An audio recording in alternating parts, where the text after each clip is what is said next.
পরে যেই কিতাব কোরআনকে আমি নাজিল করেছি 7 জন বোঝে নাই। আচ্ছা, তো ভুলে হাত তুলছে না? তো খুশি কারা কারা একটু হাত দেখি এবার। নারে তাকবীর, লিল্লাহে তাকবীর, লিল্লাহে তাকবীর। আল্লাহ আমাদের হাতগুলো কবুল করুক, পড়ি আমিন। সম্মানিত ভাইয়েরা, সামনের ফাঁকা ফাঁকা জায়গাগুলো আছে, একটু পূরণ করে বসা যায়? আমি আলোচনার মধ্যে খুব এদিক সেদিক কথা বলবো না, আমাকে একটু সাহায্য করতে হবে। আমি কথা বলবো, আমাকে একটু সাহায্য করবেন। আমি ডানে বামে বললে একটু শুনবেন, হ্যাঁ বললে হ্যাঁ, না বললে না। যদি ভালো হয় ভালো বলবেন, যেটা মন্দ হয় সেটা মন্দ বলবেন। পারা যাবে ইনশাআল্লাহ? পরস্পর কথা বলার মাধ্যমে একটা সুন্দর সময় আমরা পার করব। আল্লাহ তাআলা আমাদেরকে বোঝার তৌফিক দান করুক, পড়ি আমিন। প্রত্যেকের সামনের ফাঁকা জায়গাগুলো যদি আপনারা পূরণ করেন, আমি মেহমান হিসাবে আপনাদেরকে রিকোয়েস্ট করব, আমি আপনাদের একজন মেহমান, একটু সামনে যদি এগিয়ে আসেন আমার কাছে ভালো লাগবে। একটু জিকির করেন আর সামনে আসেন। লা ইলাহা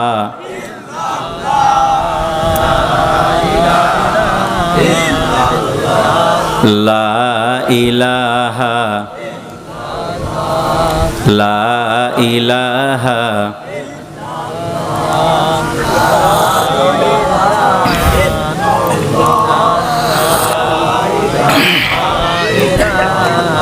পোকা পড়তেছে।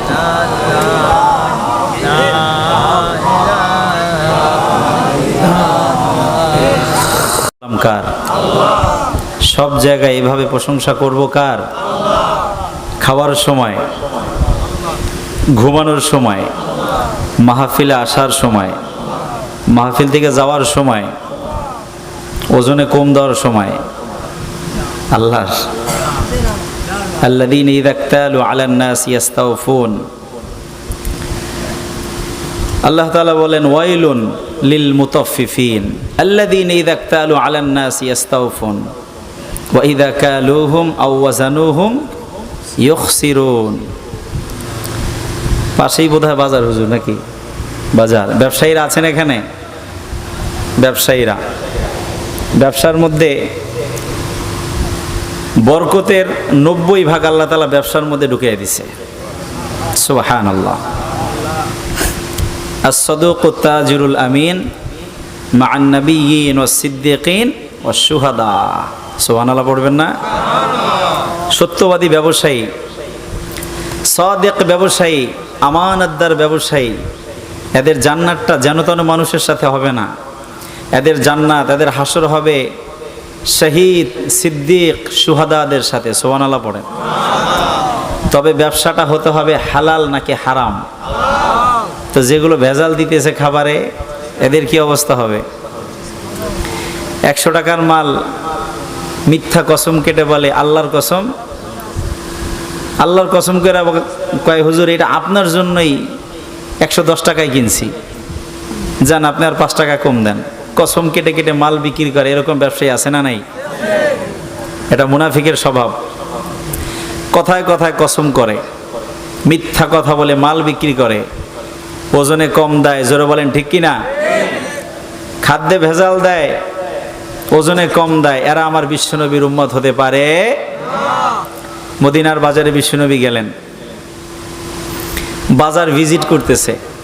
মদিনার প্রেসিডেন্ট, আখিরি জামানার পয়গম্বর জনাবে মুহাম্মাদুর প্রাণ ভরে পড়েন সাল্লাল্লাহু আলাইহি ওয়াসাল্লাম। বিশ্বনবী বাজারে গেলেন বাজার পরিদর্শন করতে, গিয়ে দেখলেন খেজুরের স্তূপ জমা করা। আল্লাহ রাসূল সাল্লাল্লাহু আলাইহি ওয়াসাল্লাম খেজুর দেখে, খেজুরের বিশাল বিশাল এরকম স্তূপ, এগুলো নিচে হাত ঢুকিয়ে দিলেন। হাত ঢুকিয়ে দেখলেন নিচে সব ভিজা খেজুর, উপরে শুকনা খেজুর। ব্যবসায়ীকে বললেন কি ব্যাপার, নিচের খেজুর ভিজা কেন? কয় হুজুর রাতের বেলা যে বৃষ্টি হয়েছে। তো আল্লাহ রসুল বললেন বৃষ্টি হইলে তো উপরেরটাও ভিজবে, নিচেরটাও ভিজবে। কি বলেন ঠিক কিনা? নিচে সব ভিজা খেজুর, উপরে শুকনা খেজুর। আল্লাহ রসুল বললেন মান গাশশানা ফালাইসা মিন্না, যারা ধোঁকা দেয় এরা আমার কখনো উম্মত হতে পারে